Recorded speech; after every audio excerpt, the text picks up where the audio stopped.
అమెరికాలో ఒక రాష్ట్రం ప్రభుత్వ స్కూల్స్లో ఉండేటటువంటి లైబ్రరీస్ నుండి బైబిల్ని నిషేధించింది.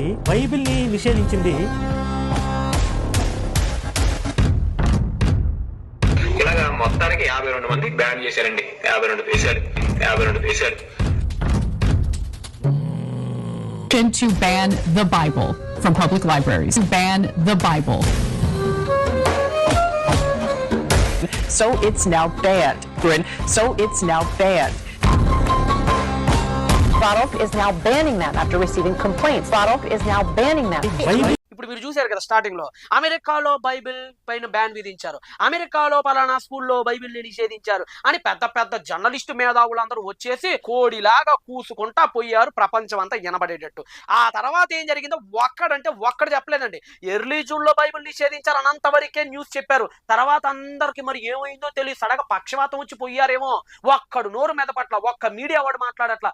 ఎవడైతే బైబిల్ బ్యాన్ అయిందని పెద్దగా సంకలు గుద్దుకొని మీడియాల్లోకి వచ్చి బైబిల్ని విమర్శించారు, ఆడు కూడా మాట్లాడట్ల. ఒకేసారి అందరికి మొగనువులు ఏమని చేస్తున్నారేమో మరి నాకైతే తెలియదు. ఎర్లీ జూన్ లో ఎప్పుడైతే బైబిల్ బ్యాన్ అయిందో, బైబిల్ బ్యాన్ అయిన తర్వాత June 7 మన కరుణాకర్ దరిద్రం ఎట్లుంటదంటేనండి, బైబిల్ అనేదాన్ని అమెరికా వాళ్ళు నిషేధించారని చెప్పి రాశాడా, వీడియో చేశాడు. ఎప్పుడు చేశాడు అనుకున్నారు? June 6 చేశాడండి.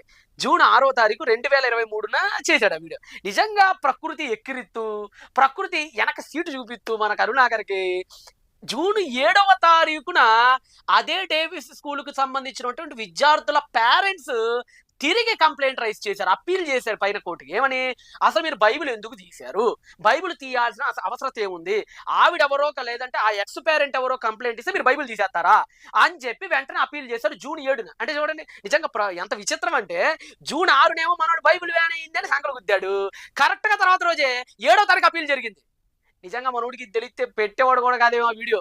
నిజంగా కరుణాకర్ని మామూలుగా ప్రకృతి దెబ్బే లేదన్నాయి నీకు మాత్రం. మామూలు ఈ విమానం మొత్తం మోగించింది నీకు. నువ్వు 6 పెట్టావు, అదేంటి 7వ అప్పీల్ అయిపోయింది. అప్పీల్ అయిపోయిన తర్వాత ఈ అందరు పేరెంట్స్ అందరూ తిరిగి రిక్వెస్ట్ లెటర్స్ పెడతాం స్టార్ట్ చేశారు. పిల్లల తల్లిదండ్రులందరూ అక్కడికి వచ్చి వాళ్ళు చాలా ప్రొటెస్టులు చేశారు. ఆ ప్రొటెస్ట్ లో భాగంగా రిమూవ్ నాట్ బైబిల్ అని పేరెంట్స్ అందరూ కలిశారు. యూటా పేరెంట్ యునైటెడ్ అనే ఒక గ్రూప్ ఉంది, ఆ గ్రూప్ వాళ్ళు కూడా మూమెంట్ ప్రొటెస్టులు చేశారు. ఈ విధంగా June 7 అప్పీల్ చేయడం జరిగింది ఈ ఛాలెంజ్ కి వ్యతిరేకంగా, ఈ కంప్లైంట్ కి వ్యతిరేకంగా. అప్పుడు ఒక డిసైడ్కి వచ్చింది డేవిస్ స్కూల్. అసలు ఏంటంటే ఆవిడ కంప్లైంట్ ని, పేరెంట్స్ యొక్క రిక్వెస్ట్ ని రెండింటిని పరిగణలో తీసుకుని ఒక రివ్యూ కమిటీని ఫామ్ చేసింది. ఆ రివ్యూ కమిటీకి అప్పచెప్పింది, అసలు బైబిల్ వండిద్దామా తీసేద్దామా, మైనర్స్ కి వాల్యూస్ ఉన్నాయా లేవా, ఆవిడది కరెక్టా వీళ్ళది కరెక్టా అని ఒక పెద్ద చర్చకు దారి తీసింది. ఆ రివ్యూ కమిటీ ఫామ్ అయింది. ఆ రివ్యూ కమిటీ కూడా ఊరకనే చెప్పలేదండి. ఆ రివ్యూ కమిటీ ఏం రిపోర్ట్ ఇచ్చిందో ఆ రిపోర్ట్ కూడా చదివిపిస్తారో సార్ మీరు చూడండి.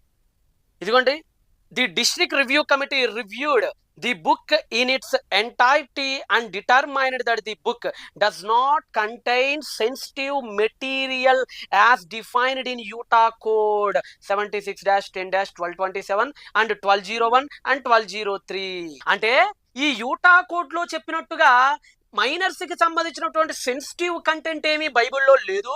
బైబిల్ అసలు ఆ సెక్షన్స్ కిందకి రాదు, అవి కేవలం డిస్క్రిప్టివ్స్ మాత్రమే.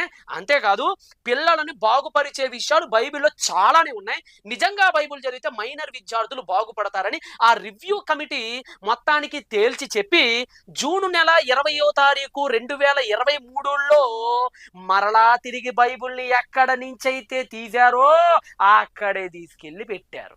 అంటే మన కరుణాకర్ని ప్రపంచాన్ని బైబిల్ ఎక్కిరిస్తూ తొడగొట్టి మీసం తిప్పి ఎక్కడి నుంచి అయితే తీసేశారని సంకలు గుర్తుకున్నారో నోట్లో బెల్లం మొక్కేస్తూ మరలా తిరిగి అక్కడే రాజసింహాసనం మీద కూర్చున్నట్టుగా కూర్చుంది బైబిల్ గ్రంథం. ఇదండి జరిగింది.